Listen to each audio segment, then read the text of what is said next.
1984 ലോക്സഭാ ഇലക്ഷനിൽ B J പിക്ക് വെറും രണ്ട് സീറ്റുകൾ ഉണ്ടായിരുന്നുള്ളൂ. പക്ഷേ 1989 ആയപ്പോഴേക്കും കഥ മാറി.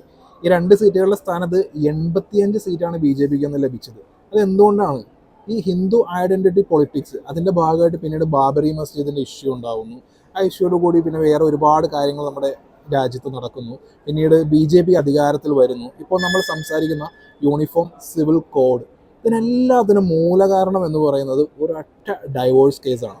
ആ ഡൈവോഴ്സ് കേസാണ് ഷാബാനു വേഴ്സസ് മുഹമ്മദ് അഹമ്മദ് ഖാൻ. മധ്യപ്രദേശിലെ ഇൻഡോറിൽ നടന്നിട്ടുള്ള ഒരു ഡിവോഴ്സ് കേസ്.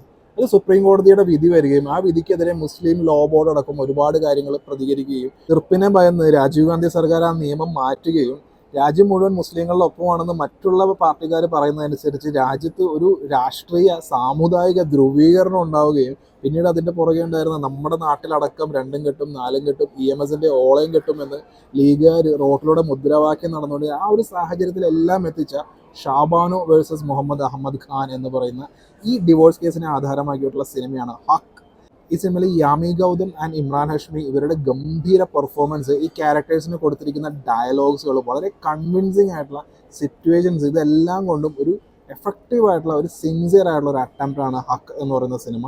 ഒരിക്കലും മതത്തിനെതിരെ നിൽക്കാതെ മതം പറയാത്ത കാര്യങ്ങൾ ഒരു ചട്ടക്കൂടുകൾ പോലും ഉണ്ടാക്കി ആ ചട്ടക്കൂടുകൾക്കുള്ളിൽ സ്ത്രീകൾ നിൽക്കണം എന്ന് പറയുന്ന പുരുഷന്മാർക്കെതിരെ സംസാരിക്കുന്ന ഒരു വളരെ പവർഫുൾ ആയിട്ടുള്ള ഒരു സിനിമയാണ് ഹക്ക്.